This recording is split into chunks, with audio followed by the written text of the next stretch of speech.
നിങ്ങൾ ആരെങ്കിലും ചന്ദനക്കൂട് എന്ന് പറയുന്ന പരിപാടി കണ്ടിട്ടുണ്ടോ? നമ്മുടെ അവിടെ ചന്ദനക്കൂട് ഉണ്ടായിരുന്നു കേട്ടോ. അപ്പൊ രാവിലെ അല്ല, രാത്രി കട അടച്ചിട്ട് ഇതേ കാണാനായിട്ട് പോവാണ്.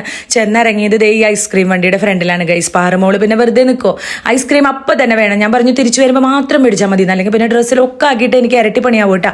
അങ്ങനെ അവിടെ പല പല പരിപാടികളൊക്കെ നടക്കുന്നുണ്ടായിരുന്നു. അതൊക്കെ കണ്ടത് നമ്മൾ നടന്ന് ജാറത്തിലേക്ക് പോവാണ് കേട്ടോ കാണാനായിട്ട്. അങ്ങനെ ഈ മുഖം അങ്ങനെ ഇരിക്കുന്നത് വേറെ ഒന്നും കൊണ്ടല്ല കേട്ടോ, ഒന്നും ഇതുവരെ മേടിച്ചിട്ടില്ല ഗൈസ്. അതുകൊണ്ടാണ് പാറുവിന്റെ മുഖം അങ്ങനെ ഇരിക്കുന്നത്.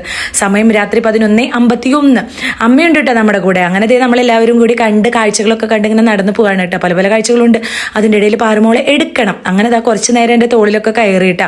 കാരണം പാറുമോൾക്ക് പരിപാടി കാണാൻ പറ്റില്ല, എടുത്തിട്ട് തന്നെ കാണിക്കാൻ പറ്റുള്ളൂ. അച്ഛനും കുറച്ച് നേരം എടുത്തു, പിന്നെ ഞാനെടുത്തു, ശ്രീജേട്ടനെടുത്തു. അങ്ങനെ മാറി മാറി എടുത്തു കേട്ടോ. ശ്രീജേട്ടൻ ഇവിടെ താളം പിടിച്ചുകൊണ്ടിരിക്കുന്നത് നല്ല രസമുണ്ട് കേട്ടോ. പരിപാടികളൊക്കെ കാണാനായിട്ട് കണ്ടോ. അവരുടെ ആ ഒരു ഡ്രസ്സും നല്ല ഡാൻസ് അല്ല കേട്ടോ, ദഫ്മുട്ടോ അങ്ങനെ ഉണ്ടല്ലോ പറയാം.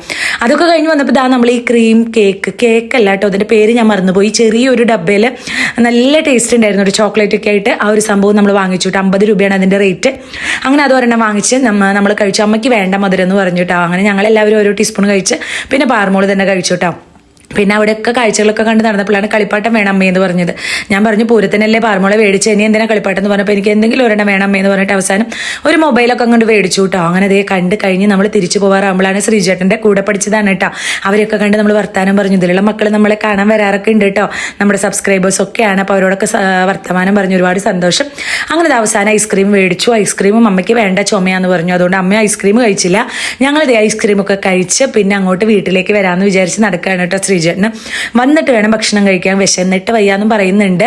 പക്ഷെ ഞങ്ങളൊക്കെ ഭക്ഷണം കഴിച്ചിട്ടുണ്ടായിരുന്നു കേട്ടോ. അങ്ങനെ ആടിപ്പാടി ഐസ്ക്രീമൊക്കെ കഴിച്ച് ഞാൻ ഹൈവേ കൂടെ നടന്നു വരികയാണ് ഗൈസ്. ഇങ്ങനെ ഒരു പരിപാടി വരുമ്പോഴല്ലേ നമുക്ക് ഇങ്ങനെ നടക്കാൻ പറ്റുള്ളൂ. അങ്ങനെ വീട്ടിലൊക്കെ വന്ന് പിറ്റേ ദിവസമായിട്ടാ രാവിലെ എണ്ണയൊക്കെ തേച്ച് കുളിക്കാനായിട്ട് തയ്യാറായി നിൽക്കുകയാണ്. അപ്പോഴാണ് പഴം പുഴുങ്ങാന്ന് വിചാരിച്ചിട്ടോ. അങ്ങനെ പഴമൊക്കെ പുഴുങ്ങാനായിട്ട് വെച്ചിട്ടുണ്ട്. എന്നിട്ട് ഞാൻ കുളിക്കാൻ പോയിട്ട് അങ്ങനെ കുളിയൊക്കെ കഴിഞ്ഞ് വരുമ്പോഴേക്കും നമ്മുടെ പഴമൊക്കെ ആയിട്ടുണ്ടായിരുന്നേ. അങ്ങനെ മാങ്ങ പൊട്ടിക്കാനായിട്ട് ടെറസിൻ്റെ മുകളിൽ പോവാണ് കേട്ടോ. കടയിലേക്ക് കൊണ്ടുപോകാൻ നല്ല നാടൻ മാങ്ങയാണല്ലോ. അങ്ങനെ നമ്മുടെ അടിപൊളി കുറച്ച് നല്ല മാങ്ങകളൊക്കെ പൊട്ടിച്ച് ഞാൻ സഞ്ചിയിലാക്കി. പാറുമോള് എൻ്റെ കൂടെ പൊട്ടിക്കാൻ വന്നിട്ടുണ്ട് കണ്ടോ, നമ്മുടെ നല്ല മൂവാണ്ട മാങ്ങയുടെ കൊല. അങ്ങനെ ഇതൊക്കെ പൊട്ടിക്കുമ്പോൾ സൂക്ഷിക്കണം കേട്ടോ, പശയാവും. അങ്ങനെ കുറച്ച് എത്താതായി പിന്നെ അച്ചുമ്മ വന്നതേ മുകളിൽ കയറി നിന്ന് എനിക്ക് കുറേ പൊട്ടിച്ച് തന്നു. എനിക്ക് എന്ന് വെച്ചാൽ കടയിൽ കൊണ്ടുപോകാനാണ് കേട്ടോ, പിന്നെ നമുക്ക് വീട്ടിലേക്ക് എടുക്കാമല്ലോ. അങ്ങനെ അതൊക്കെ കഴിഞ്ഞപ്പോൾ നമ്മൾ വേപ്പില പൊട്ടിക്കാന്ന് വിചാരിച്ചു. ഇത് നമ്മുടെ വീട്ടിലുണ്ടാവുന്ന വേപ്പിലയാണ് കേട്ടോ, ഒരു വിഷം അടിക്കാത്ത നല്ല നാടൻ വേപ്പില നമ്മൾ കൊണ്ടുപോകാറുണ്ട് കേട്ടോ കടയിലേക്ക്. അങ്ങനെ കുറേയൊക്കെ ഞാൻ എത്തിച്ച് പൊട്ടിച്ച് അതും കടയിലേക്ക് കൊടുത്തു വിട്ടു കേട്ടോ. അപ്പോഴാണ് നമ്മുടെ തൊട്ടപ്പുറത്തുള്ള തങ്കമണി അമ്മ വർത്താനം പറയാൻ വന്നത്. അപ്പോൾ പിന്നെ ഒരു പുഴുങ്ങിയ പഴമൊക്കെ കൊടുത്ത് അമ്മാമ്മയ്ക്ക് കൊടുത്തു കേട്ടോ. അപ്പോൾ അമ്മാമ്മ തേച്ചിരിക്കുന്ന കണ്ടോ.